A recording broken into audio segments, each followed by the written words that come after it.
sentencias condicionales las usamos todo el tiempo. Si terminas la tarea, te llevo al parque, pero si no, no saldrás al parque por una semana. Si sacas buenas calificaciones, te compraré esos zapatos que tú quieres, que tanto deseas, pero si no, usarás esos zapatos viejos que ya tienes por un largo periodo de tiempo. Si te comportas en la reunión a la que vamos de una manera correcta, te voy a poder llevar nuevamente a reuniones similares. Pero si no lo haces, no te vuelvo a llevar a esa o alguna otra reunión similar. Si llegas temprano, te volveré a dar permiso para salir. ¿Alguna vez lo escuchaste? Pero si no, ya no te voy a dar permiso. Esas son las sentencias condicionales entre muchas otras que usamos en la forma en la que interactuamos con los demás. Esa es la forma en la que yo hablo regularmente a mis hijos durante la semana. Y eso es algo bueno. Es bueno que podamos mostrar en la forma en la que amamos a los demás que hay límites. Nadie quiere imaginarse que alguien está amando a alguien más sin que le haya dado límites. De hecho, podemos decir, y creo que todos estarían de acuerdo conmigo, que aquellos que no ponen límites a sus hijos no están amando a sus hijos en la dirección que deberían estar buscando amarlos. Los límites son buenos, las consecuencias positivas de que se guardan esos límites también son buenas. El recompensar la obediencia es algo bueno, es algo que vemos en la palabra de Dios y que vamos a profundizar esta mañana a la luz del texto que nos toca escudriñar. Pero también es bueno traer consecuencias por la desobediencia, cuando los límites se han cruzado, transgredido, cuando la barrera que no se tenía que pasar fue brincada. Eso también es bueno, porque eso habla de que amamos a las personas, ¿cierto? De que no estamos dispuestos a dejarlos ir en su propia opinión, según sus propias voluntades, y sobre todo cuando vemos que nosotros sabemos mejor que aquellos a los que les ponemos límites. Bueno, pues nuestro capítulo, iglesia, en la serie de Levítico es una estructura similar a esto que te cuento de una sentencia condicional. Está hablando en un sistema condicional en el que vamos a ver a Dios poniendo condiciones, trazando límites y dando consecuencias de bendición cuando los límites se están guardando, pero también consecuencias de disciplina en forma de un juicio cuando esto no se da, cuando hay desobediencia. Entonces Dios tiene que traer disciplinas severas dependiendo de si las personas se arrepienten o no. En este caso, si aquellos que son su posesión se arrepienten o no. Dios no es ese padre, iglesia, que solapa la desobediencia. Muchas veces ese es el tipo de Dios que el mundo no tiene problema de aceptar. Siempre y cuando Dios me acepte con mi pecado, siempre y cuando no me demande cosas que yo tengo que dejar de hacer, que tanto me gustan, yo quiero creer en tu Dios. Pero en el momento en que tu Dios me incomode, en el momento que me demande algo de mi persona, ese no es el Dios que me gustaría adorar. Pero quieren un Dios de amor, dicen. Y un Dios de amor pone límites. Un padre que ama a sus hijos pone límites. Es más, si tú hablas con alguna persona a la que sus padres le dejaron hacer lo que quisiera el resto de su vida, uno de los reproches que te daría de sus padres es que no le dieron límites. Y ni siquiera estamos hablando de un creyente, cualquier persona. Entonces, por lo mismo, porque Dios es amor, cuando la desobediencia es cometida por parte de los suyos, de los que son su posesión, algo así como sus hijos, traerá consecuencias fuertes si es necesario. ¿Por qué? Porque los ama. ¿Para qué? Para que entiendan que Él es santo y que la desobediencia no representa su carácter santo. Pero a pesar, iglesia, de que Dios da consecuencias por la desobediencia, siempre muestra su misericordia a los que son suyos, cuando su pueblo se arrepiente. Eso es algo que vamos a ver al final de nuestro texto esta mañana. El título de mi mensaje, iglesia, esta mañana es el siguiente: el Dios santo que salva a su pueblo a través del juicio. Tal vez se te haga un título un poco extraño, como que no hace sentido. El Dios santo que salva a su pueblo, salva trae una connotación positiva, y luego viene la siguiente frase: a través del juicio, como que no hace sentido, ¿cierto? Bueno, ahorita conforme vayamos avanzando en el texto te vas a dar cuenta que hace mucho sentido. No estamos acostumbrados a escuchar que algo o alguien es salvo de algún peligro a través de juicio. Esa no es la forma de los hombres. Esto es algo característico, iglesia, del Dios de la Biblia. Él siempre tiene que traer juicio para salvar. Eso es algo que lo distingue. Ese es un patrón que vemos a lo largo de las Escrituras, debido a que su carácter justo lo demanda. De otra forma, Él salvaría a los transgresores, pero los salvaría injustamente, si es que solo salva. Pero Él no lo hace así, Él trae juicio. Él es congruente con su carácter. Va a mostrar misericordia, va a salvar, pero también tiene que ser congruente con su justicia. Él tiene que dar juicio por consecuencia del pecado, de la desobediencia, de haber cruzado la barrera de los límites. Mi mensaje, iglesia, esta mañana tiene 5 subénfasis. Cada uno aporta a esta idea de la necesidad de juicio por la desobediencia, en este caso Israel. Pero al final veremos la esperanza, iglesia, que Dios da a su pueblo aún en medio de la desobediencia. Hay una esperanza. Siempre con Dios hay esperanza. Eso es lo que me fascina de la Biblia. Lees cosas duras, lees cosas difíciles de digerir para el alma, y después ves la luz al final del túnel con la palabra de Dios. Siempre hay esperanza. Ese es el Dios de la Biblia. Un Dios que da esperanza aún en medio del juicio, aún cuando hay desobediencia, iglesia.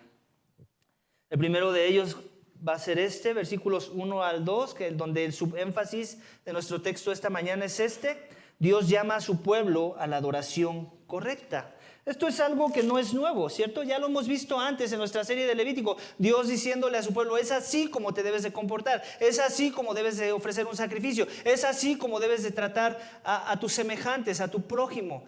Dios todo el tiempo está dando instrucciones, es un Dios de instrucciones. En algún momento, cuando yo era muy nuevo en la fe, un pastor me decía: no, yo no todo el tiempo les digo que no a mis hijos, porque no quiero que crezcan con esa idea de que todo se los prohíbo. Y yo decía, yo no entendía muy bien porque era muy nuevo en la fe, y decía, bueno, pues tal vez tenga sentido, pero después fui creciendo en la doctrina y yo decía, eso es locura. ¿Qué hace esa persona siendo pastor? Dios todo el tiempo nos está diciendo que no, todo el tiempo. Es más, hay más nos que sí en la Biblia. Te reto a que hagas ese análisis. Dios es un Dios de nos la mayor parte del tiempo. ¿Por qué? Porque Él sabe mejor. Por eso es lo que lo hace Dios. Es parte de lo que lo hace omnisciente. Es parte de lo que lo hace todopoderoso. Él lo sabe todo. Él sabe que no es bueno que hagamos muchas cosas que nosotros a veces proponemos y se nos ocurre la idea de pensar que sería bueno hacer. Dios sabe mejor. De forma que Dios todo el tiempo le está dando a Israel, y lo vemos en el texto, y está haciendo llamados a la correcta adoración, porque Él sabe que ellos son tentados y desviados muy a la ligera para proponer su propia adoración. Lo hemos estado viendo, y las consecuencias que Dios ha traído a lo largo de la serie de Levítico. No nada más los sacerdotes propusieron nuevas formas de adoración, y por eso 2 de los hijos de Aarón cayeron, sino también el hijo de una egipcia el hijo de una israelita de padre egipcio también, ¿recuerdas? Que blasfemó el nombre de Dios y cayó muerto. Es así con Dios. Con Dios no hay escalas de grises cuando se trata de mandamientos claros que Él ha dejado en su palabra. Y así inicia nuestro texto esta mañana, versículo 1. Ustedes no se harán ídolos, ni se levantarán imagen tallada, ni pilares sagrados, ni pondrán en su tierra piedra grabada, inclinarse ante ella, porque yo soy el Señor, su Dios. En otras palabras, yo los poseo. Ustedes me pertenecen a mí, y por consecuencia yo pongo las reglas. Yo soy rey, no tú, le está diciendo Israel. Yo dicto las reglas, no tú. Ustedes son mi posesión, no yo su posesión. Con todo y que hay un sentido del que también Dios es su posesión, pero no en el mismo sentido en que Dios los ve como su posesión. Dios dicta las reglas y no nos gusta, ¿cierto? A veces nos resistimos. Y por eso el cristianismo no es una religión como a veces la quieren pintar allá afuera, de que todo es romanticismo y todo es color de rosas y tu mejor vida ahora, y ahora que vengas a Jesús te va a ir mejor. No siempre es así. Y mucho del por qué no es así es porque si queremos tomar en serio la fe cristiana, todo el tiempo Dios está hablando en contra de nuestros deseos carnales. Todo el tiempo hay muchos nos, de cosas que a nuestro parecer sería mejor que fuera un sí. Pero cuando entendemos que Dios nos compró a precio de sangre, que ya no nos pertenecemos, que somos su posesión, entonces vamos a parar oreja para escuchar qué es lo que Dios tiene que decir con respecto a la correcta adoración. Amén. Entonces Dios no ha dejado de hacer un énfasis en que se trata de sus reglas. Son sus reglas, iglesia. Eso es parte de lo que lo hace Dios. Dice, guardarán mis días de reposo y tendrán en reverencia mi santuario. Es un resumen de todo lo que ya les ha dicho a lo largo de la serie de Levítico. Ya vimos la semana pasada de esto del día de reposo. Antes ya se había mencionado ese tema con respecto a que los hombres tenían que guardar su día de reposo. ¿A qué está haciendo referencia con respecto a su santuario? El tabernáculo del que hemos estado hablando, donde hacen los sacrificios, donde hay que hacer todos esos rituales de purificación para poder ofrecer un correcto sacrificio. Entonces básicamente Dios le está diciendo, la adoración se trata de mí, no de ustedes. Yo soy el que dicto los términos y condiciones de la correcta adoración. Y ese es el tipo de Dios que quieres adorar, ¿cierto? Un Dios que puedas decir que adoras junto con alguien más y que van a llegar a común acuerdo. Porque puedes descifrar lo que Él necesita o lo que Él quiere ver en ti, en tu forma de adorar. No porque a ti se te ocurrió. Ponte a pensar en la locura que cree el mundo. Ellos piensan que el mundo que piensa que hay que creer un Dios que nos acomoda, ¿cierto? ¿Quién allá afuera en el mundo es igual, idéntico a otra persona? Ni los gemelos son idénticos, ¿cierto? O sea, ni dos gemelos van a llegar a la misma conclusión en su propia sabiduría y según sus propias ideas de que vamos a adorar a Dios de esta forma y estar de acuerdo en todo. Eso no sucedería nunca. Por eso necesitamos la dirección de Dios y es así como Dios lo propone para su pueblo Israel. Él les da la correcta adoración y esto otra vez, estos dos versículos es un resumen de todo lo que ya se dijo. Creo que no hay que profundizar más en todas las formas en las que le dijo a Israel que tenían que adorarle, ¿cierto? Mucho de su adoración consistía en un sistema de sacrificios. Y ya vimos que ese sistema de sacrificios era la sombra y tenía un propósito que apuntaba a un sacrificio mejor. Amén. Entonces Dios llama a su pueblo a la adoración correcta, eso creo que ya nos queda bien claro. Y después vemos en el siguiente subénfasis de nuestro texto esta mañana, en donde vemos que su pueblo será prosperado si es fiel al pacto. ¿A qué pacto? Al pacto con Dios, en la forma en la que Dios pidió que le adoraran.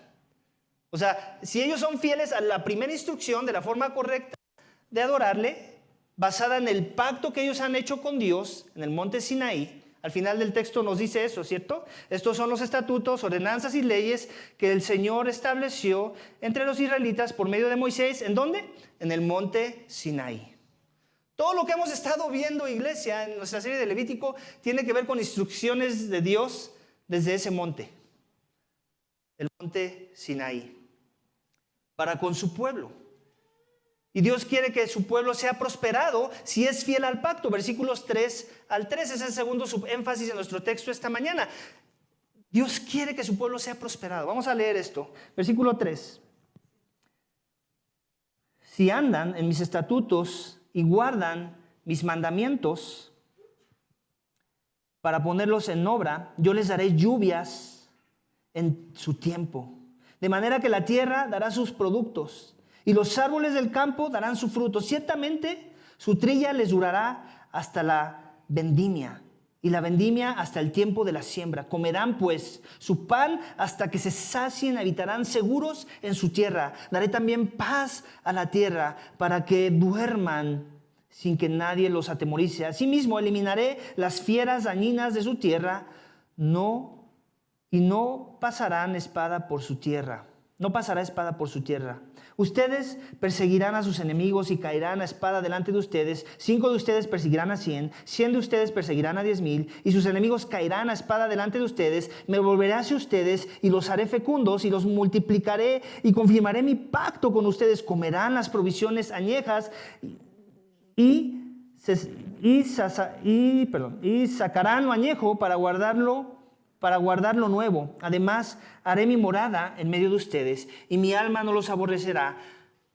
Andaré entre ustedes y seré su Dios y ustedes serán mi pueblo. Yo soy el Señor su Dios, que los saqué de la tierra de Egipto para que no fueran esclavos de ellos. Rompí las varas de su yugo y los hice andar erguidos. Qué hermoso.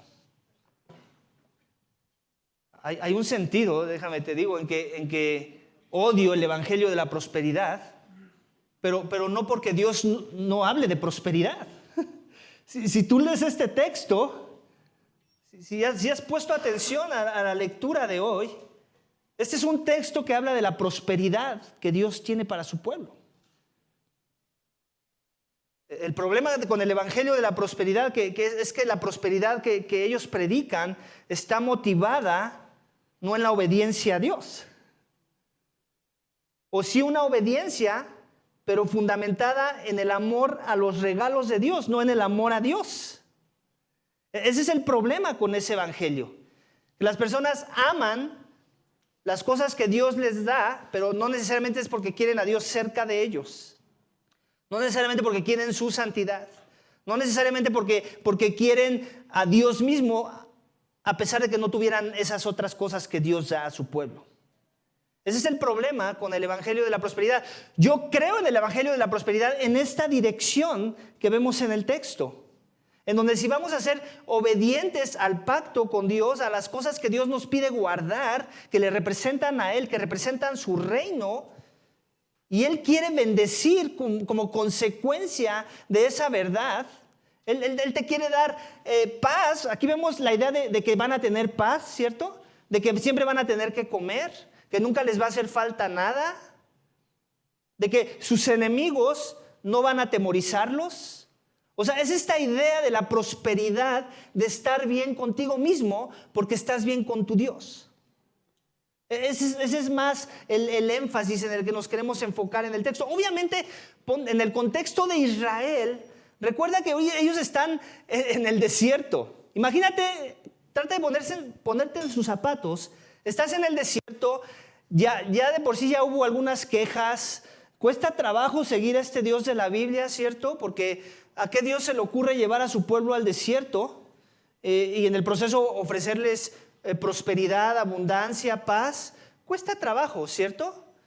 Pero Dios quiere que crean en Él. Él ya les ha demostrado, les ha dado algunas señales que les ayuden a confiar en Él. No nada más le está diciendo confía en mí y Él está así como que con los brazos cruzados. Él ha estado haciendo cosas para que cuando Él les diga confía en mí, haga sentido confiar en ese Dios, ¿cierto?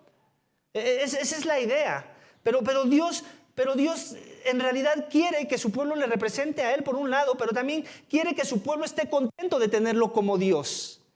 Que su pueblo esté confiado de su provisión, que su pueblo no sea tentado a correr a los dioses paganos que prometen la prosperidad horizontal, terrenal, material, porque ellos no ven que su Dios los tenga cuidados con lo necesario para la vida.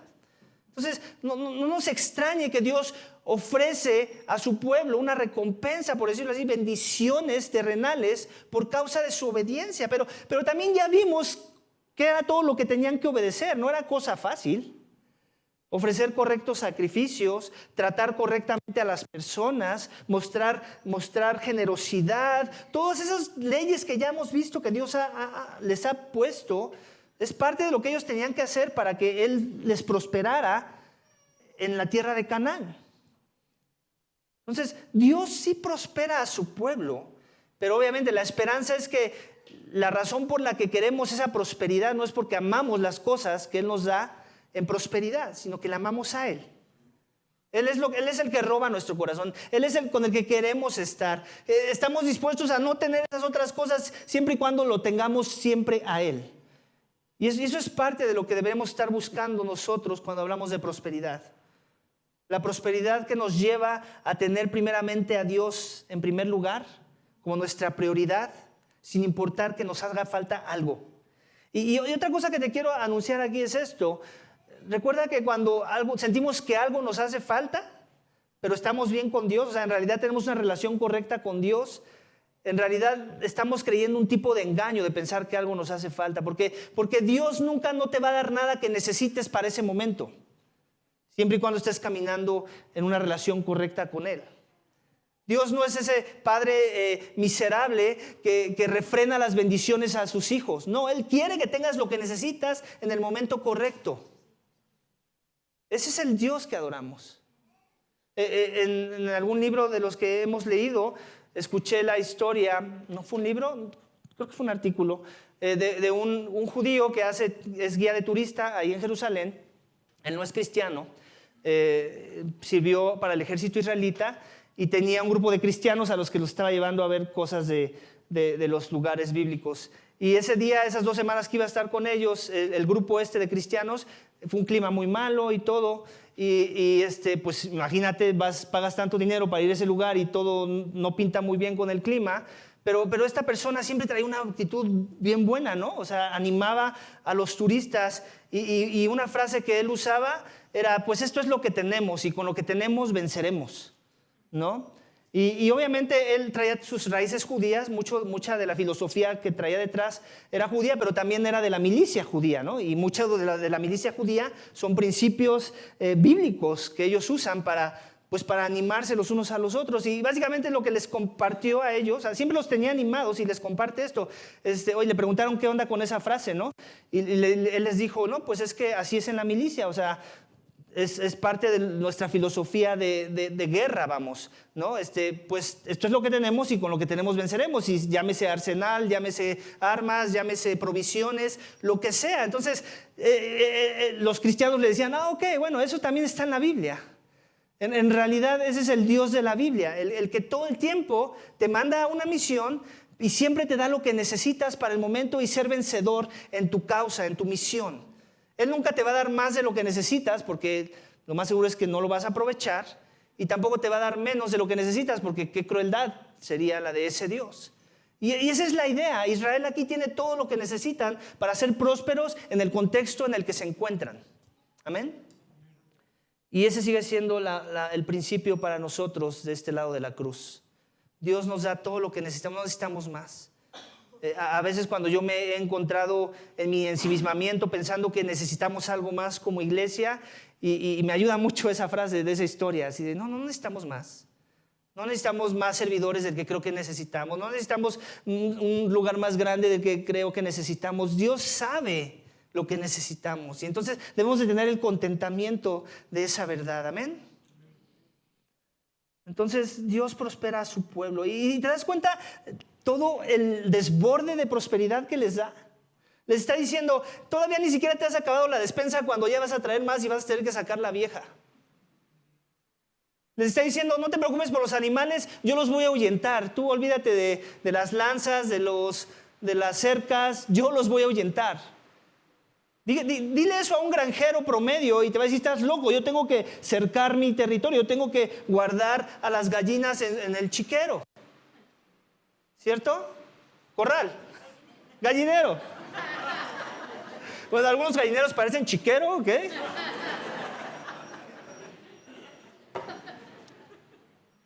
Pero ¿me entiendes la idea? O sea, Dios les está prosperando por todos lados. Desborda su prosperidad para su pueblo. ¿Pero en base a qué?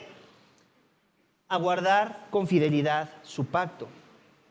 Y ahorita vamos a ver el contraste, los siguientes versículos. Su pueblo será disciplinado si es infiel al pacto. Versículo 14 al 33.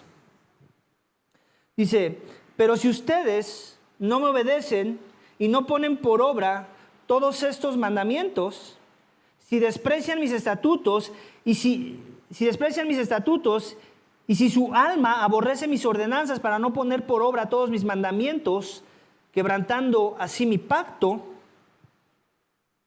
yo, por mi parte, les haré esto. Escúchame bien. Esta frase te la tienes que aprender de memoria. Porque a veces queremos desresponsabilizar a Dios de las cosas que Él hace. Y lo que hacemos es usar este lenguaje. Bueno, Dios lo permitió.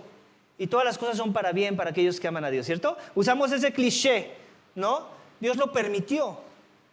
¿Por qué? Porque no queremos pensar que Dios provocó una calamidad en nuestras vidas. ¿Cierto? Bueno, pues si pensamos así tenemos que renovar nuestro entendimiento. Y el texto nos va a ayudar a eso. ¿Qué dice el texto? ¿Qué dice? ¿Que Dios qué? Yo por mi parte les haré esto. Él no tiene ningún problema en que lo juzgues esta mañana. Dios dice que Él ante la desobediencia trae consecuencias fuertes a aquellos que son su pueblo. Ese es el Dios de la Biblia.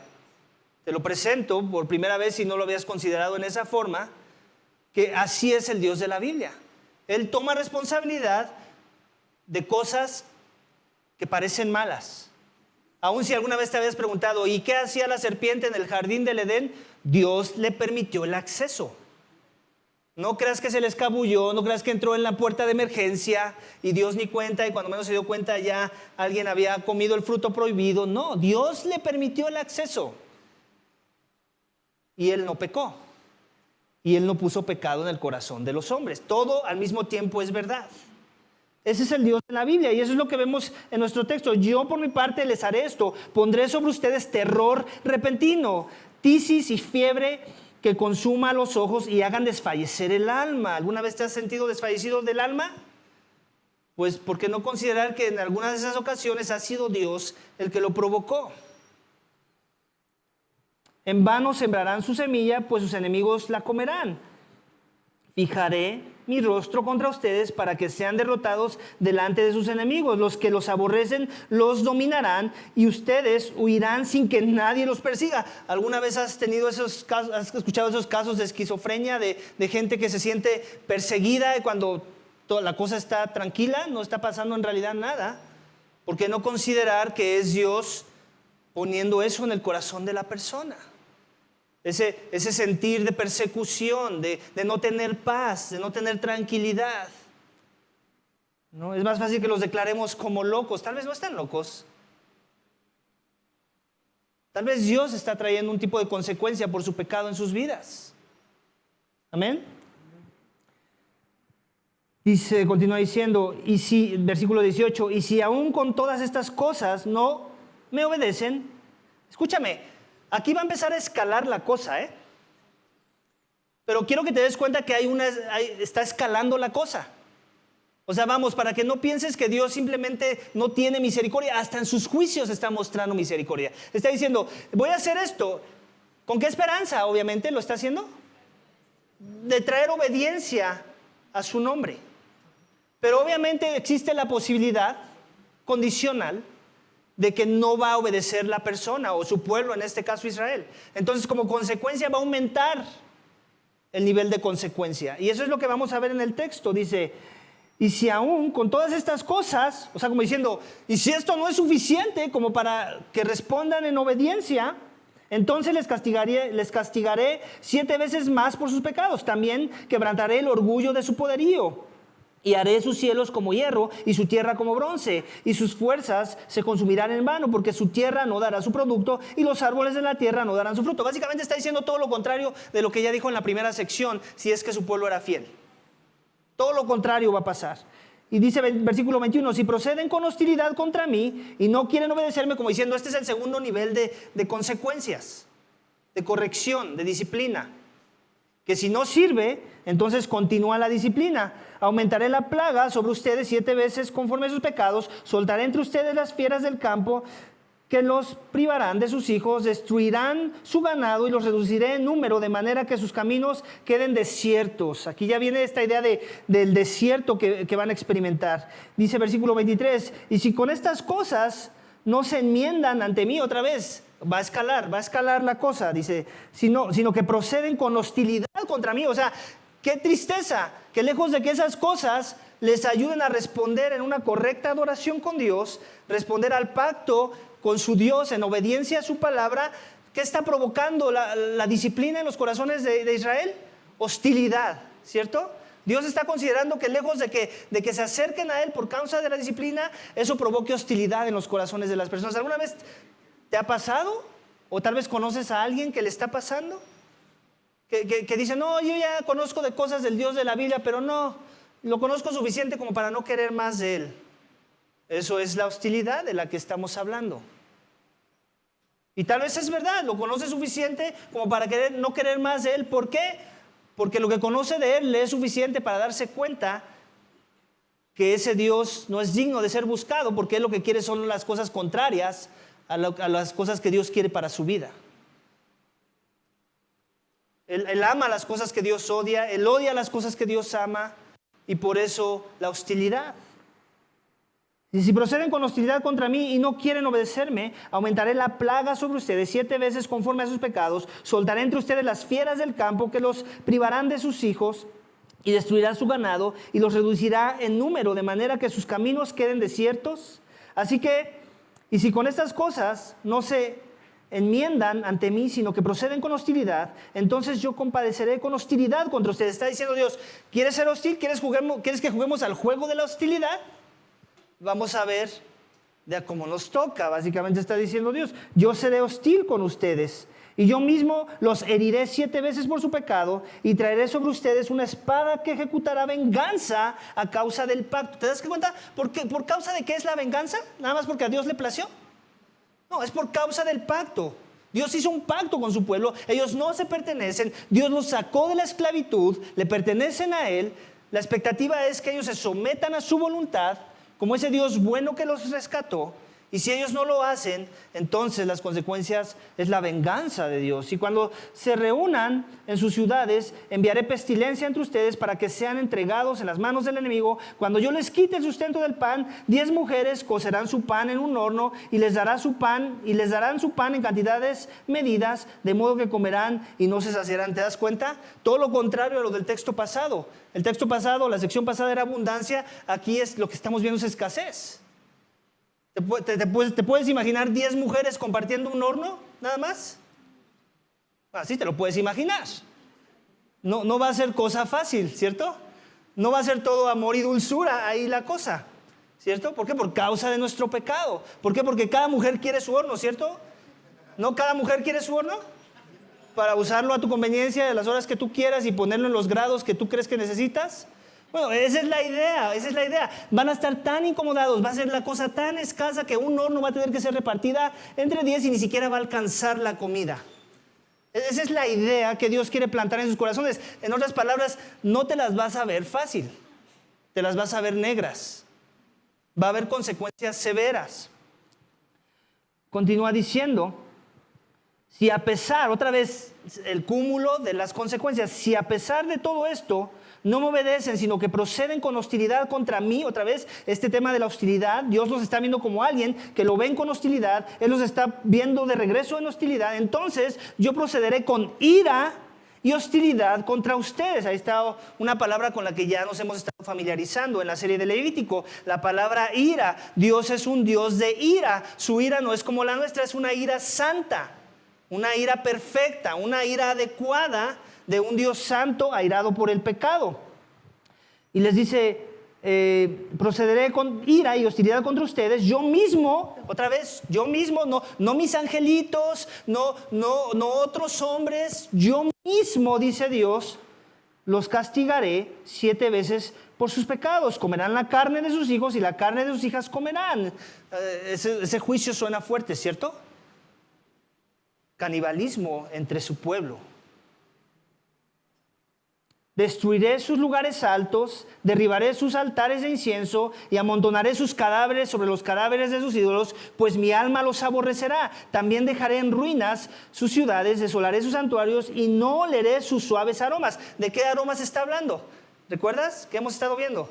sacrificios, aroma fragante, ¿cierto? O sea, van a hacer el sacrificio correcto, pareciera, pero como sé que sus corazones no están ahí, sus sacrificios son en vano. Les dice, asolaré la tierra de tal modo que sus enemigos que se establezcan en ella queden pasmados. ¿Te das cuenta? O sea, ahí está hablando de sus enemigos se van a burlar de ustedes. Es más, se van a quedar pasmados de la desolación que su Dios no nada más permitió, trajo sobre ustedes. O sea, hasta los enemigos van a tener más compasión por las consecuencias que Dios trajo por consecuencia de su pecado. ¿Te das cuenta? Ese es el Dios de la Biblia, iglesia. A ustedes, sin embargo, los esparciré entre las naciones y desenvainaré la espada en pos de ustedes, y su tierra será asolada y sus ciudades quedarán en ruinas. Su pueblo será disciplinado si es infiel a su pacto, iglesia. Ese es el pacto de Dios con Israel. Ese es el pacto del Dios de la Biblia, el Dios vivo, el Dios santo que sacó a Israel de la tierra de Egipto. Les va a dar todas las bendiciones que ningún otro pueblo de la tierra han experimentado jamás si son fieles al pacto. Pero si son infieles al pacto, les va a traer las maldiciones más severas que ningún pueblo de la tierra ha experimentado jamás. ¿Te das cuenta? Nos gusta la primera, pero no nos gusta la segunda, ¿cierto? Y hasta cierto punto es entendible. ¿Por qué? Porque por un lado no tenemos la santidad de Dios y por otro lado como que nos identificamos más con la infidelidad que con la fidelidad, ¿cierto? O bueno, por lo menos yo, tal vez tú ahorita en este momento estarías experimentando todas las bendiciones que menciona Israel, pero en mi caso yo me veo más del otro lado del charco, como dirían por ahí.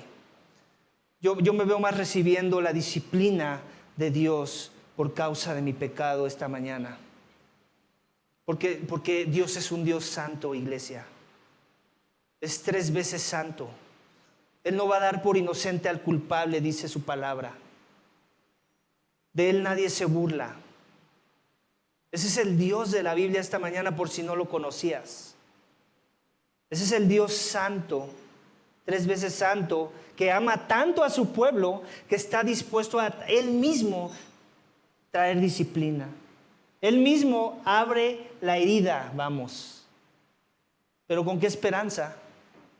De que salga la pus, de que salga la pudredumbre de esa herida, que es el pecado mismo en los corazones de los hombres. Amén.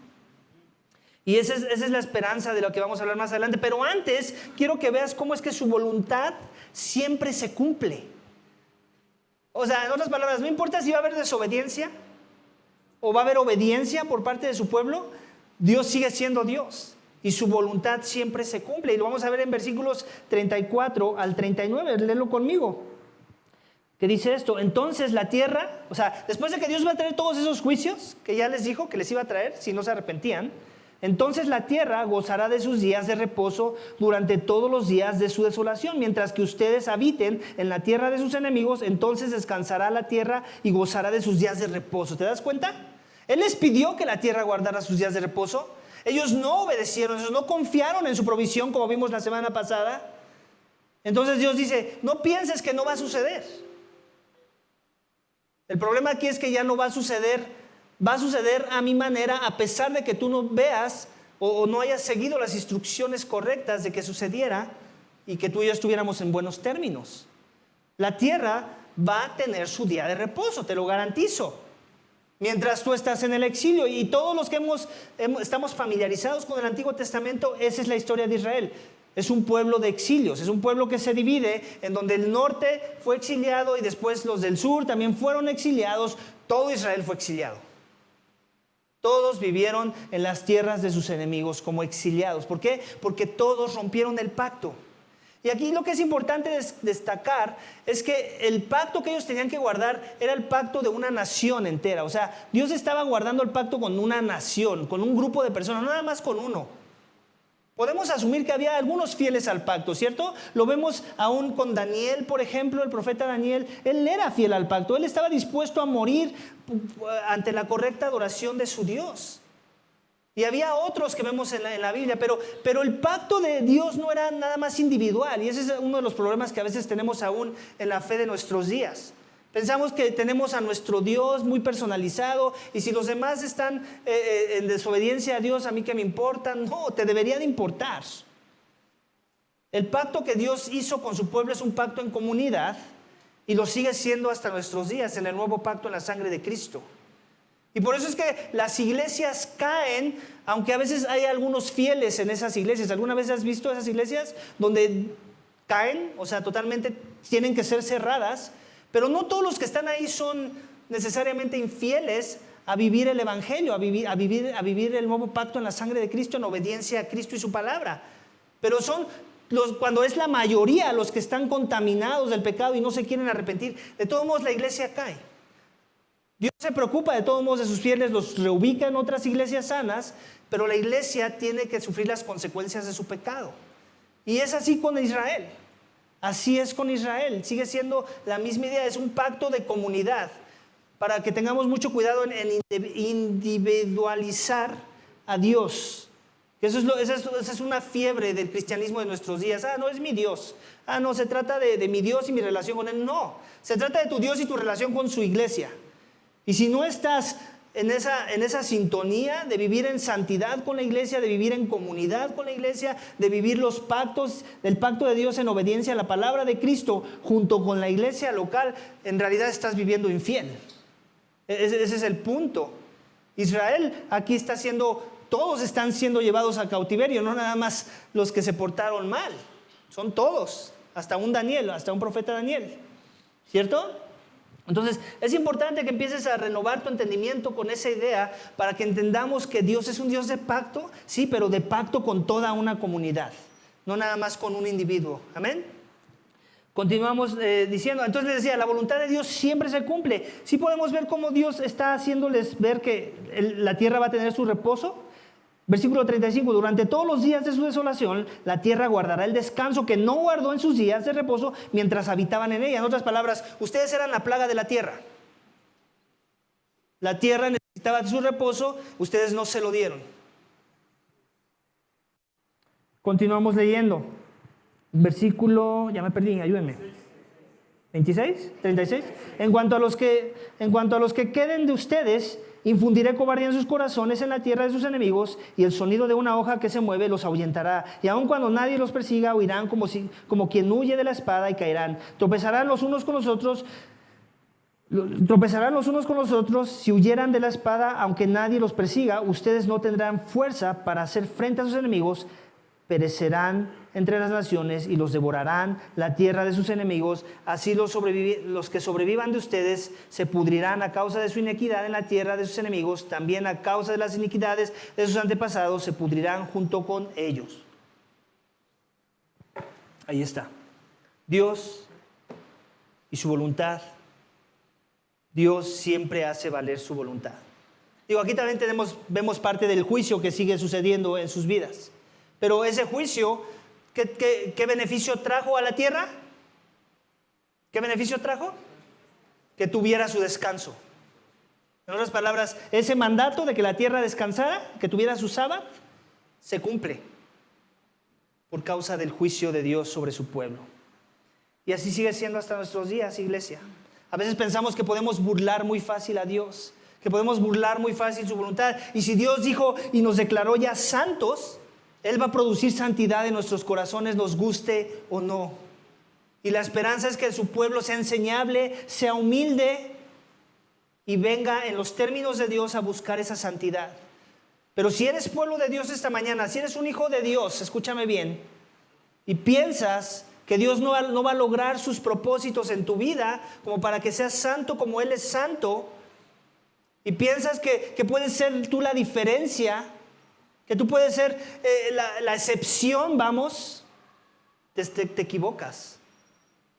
Si la tierra tuvo su sábado, tú vas a tener santidad con Dios. Si eres un hijo de Dios, si eres parte de su pueblo escogido, si eres su posesión esta mañana. Así es que, ¿por qué no mejor te arrepientes de tu pecado esta mañana? ¿Por qué no le buscas en humillación y arrepentimiento y comienzas a considerar sus estatutos, sus enseñanzas, sus caminos justos, para que entonces la santidad sea más placentera en tu vida. Vamos a ponerlo en esas palabras. Más provechosa en tu corazón, en mi corazón. Amén. Vamos por último, iglesia.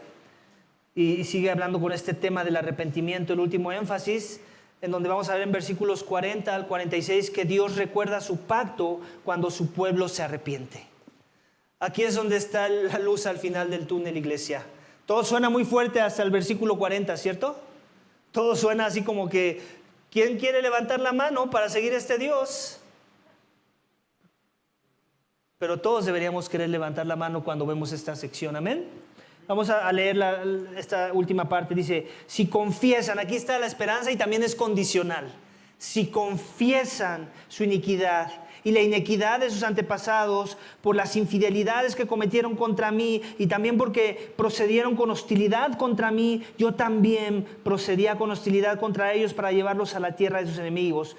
O si su corazón incircunciso se humilla y reconoce sus iniquidades, entonces me acordaré de mi pacto con Jacob, me acordaré también de mi pacto con Isaac y de mi pacto con Abraham, y me acordaré de la tierra, porque la tierra será abandonada por ellos y gozará sus días de reposo mientras quede desolada por su ausencia. Entre tanto, ellos pagarán su iniquidad, porque despreciaron mis ordenanzas y su alma aborreció mis estatutos. Sin embargo, otra vez buenas noticias, a pesar de esto, cuando estén en la tierra de sus enemigos, no los desecharé, ni los aborreceré tanto como para destruirlos, quebrantando mi pacto con ellos, porque yo soy el Señor su Dios, sino que por ellos me acordaré del pacto con sus antepasados, que yo saqué de la tierra de Egipto a la vista de las naciones para ser su Dios. Yo soy el Señor su Dios. Ahí está, iglesia.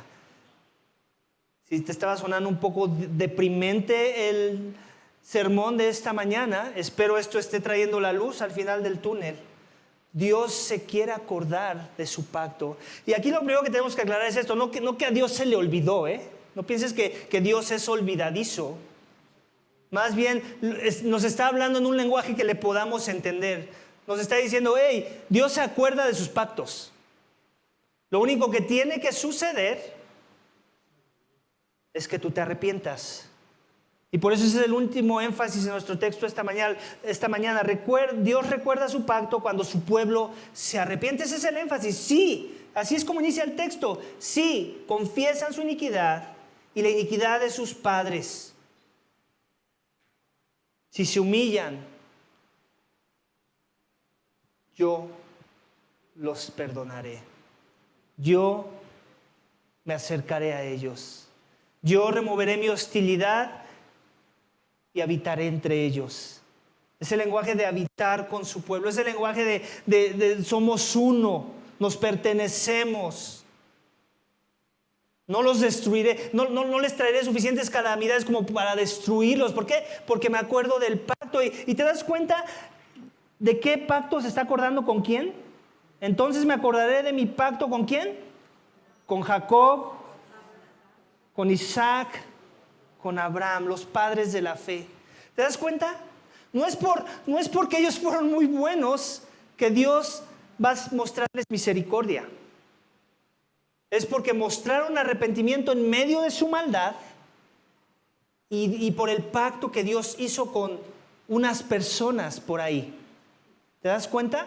¿Y esto de qué nos empieza a hablar? ¿Qué mensaje nos empieza a mandar?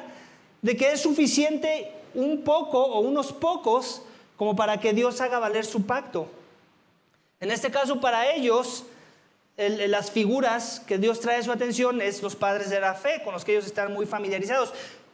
Para nosotros, ¿qué sería? ¿Quién sería? Jesús. Por el simple hecho de que el Padre hizo un pacto eterno con su Hijo, en donde el Hijo fue fiel, pero llevó nuestra infidelidad. Por causa del pacto en la sangre de Cristo, por causa del pacto y la obediencia de Cristo, por causa del evangelio de Cristo, en donde Cristo, cuando anunció a sus discípulos, cuando inició su ministerio, dijo estas palabras: el tiempo se ha cumplido, el reino de los cielos se ha acercado, arrepiéntanse y crean en el evangelio. Arrepentimiento es parte del proceso de salvación, ¿te das cuenta? Nos tenemos que arrepentir, no nada más creer. Muchos piensan, yo creo y la fe es suficiente. No, el arrepentimiento es parte del proceso de un verdadero arrepentimiento, de una verdadera fe, perdón. Si no me arrepiento, pero digo que tengo fe, esa fe es vana, es falsa, es pagana. No es cristiana, vamos. Dios demanda arrepentimiento, así como lo vemos aquí. Dios quiere perdonar, Dios quiere mostrar misericordia. Él se quiere acordar de su pacto y lo recuerda cada momento que ve que un pecador se arrepiente. Que un pecador reconoce sus iniquidades, su falta de piedad, su falta de devoción a Dios, su falta de vivir para Dios. Dios quiere perdonar tus pecados esta mañana. Pero Él necesita que reconozcas y que entiendas que no has caminado fiel a Dios. Que el Dios tal vez al que piensas que has sido fiel ha sido un pigmento de tu imaginación, ha sido una creación humana, ha sido un ídolo que te acomoda en tu mente y que te solapa el pecado y que no trae consecuencias por tu pecado. El Dios de la Biblia esta mañana es un Dios santo que trae juicio, pero que también trae esperanza en medio del juicio. Salvación a través del juicio, ¿te das cuenta? Ahora empieza a hacer sentido el título del mensaje esta mañana: salvación a través del juicio. Cristo llevó el juicio en nuestro lugar. Él vivió la vida perfecta que tú y yo no pudimos vivir. Él pagó la pena por el pecado que tú y yo cometimos por haber sido hostiles a Dios. Tu hostilidad a Dios ameritaba que fueras desechado, que fueras destruido, que fueras desterrado, que vivieras en un desierto desolado, que fueras directo al infierno. Ese es Dios. Así de santo es Él. Pero su misericordia es más grande. Y en su misericordia Él envió la ira, envió el desprecio, envió la muerte que merecías por causa de tu pecado y la puso en una persona, en su Hijo Jesucristo. Cristo, dice Gálatas 3:13, Cristo nos redimió de la maldición de la ley, habiéndose hecho maldición por nosotros, porque está escrito: maldito todo aquel que cuelga de un madero. Cristo colgó de un madero, iglesia. Él llevó tu castigo, Él llevó la ira, Él llevó todas estas cosas que hemos leído en el texto esta mañana. Esas cosas que tú y yo merecíamos esta mañana. Cristo tomó tu lugar. Cristo es ese, en Él Dios guarda su pacto por medio de la sangre de Cristo. El que dijo que había venido a salvar a muchos para que fueran salvos de sus pecados. El que dijo que era el camino, la verdad y la vida y que nadie viene al Padre si no es por mí. Pero todos los que vienen a través de Cristo pueden llegar al Padre porque Él recibió el castigo que tú y yo merecíamos. Y de forma que Él recibió el juicio siendo Dios justo, pero es el que nos justifica por causa de la fe en su nombre. Esa es la fe cristiana esta mañana, iglesia. El justo murió por el injusto para que el juicio justo de un Dios santo, airado por el pecado, se hiciera valer. Dios tiene que lidiar con el pecado, iglesia.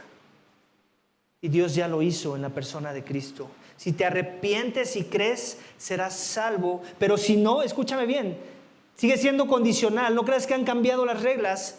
En el nuevo pacto, en la sangre de Cristo, sigue habiendo condiciones. Si te arrepientes en verdad y crees, serás salvo. Pero si no, serás condenado bajo la ira de un Dios santo airado por el pecado. Eso nos lo dice Juan 3:36. El que cree en el Hijo tiene vida eterna, pero el que no obedece al Hijo no verá la vida, sino que la ira de Dios permanece sobre él. Este es Nuevo Testamento.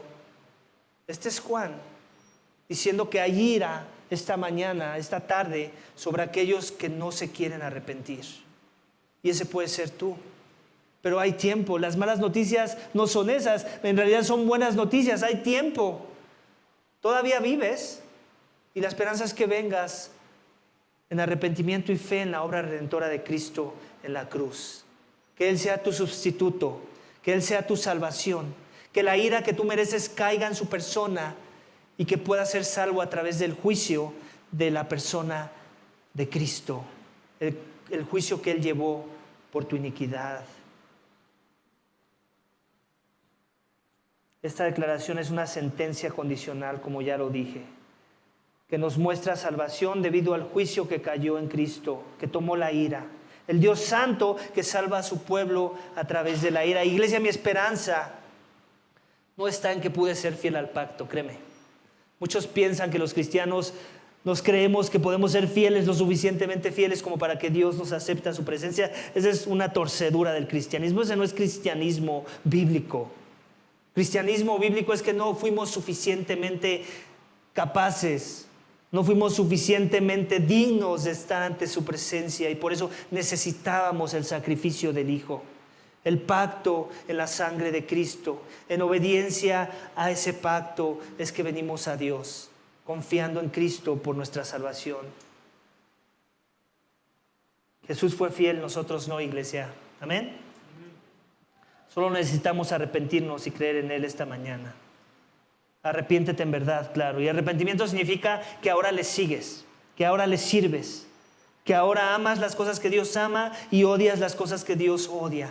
Que ahora consideras tu palabra, que ahora encuentras tu deleite en su palabra, que ahora buscas la voluntad de Dios a través de la figura de Cristo, a través de las palabras de Cristo, a través de la obra de Cristo, siempre buscando el arrepentimiento genuino por tu pecado. Amén.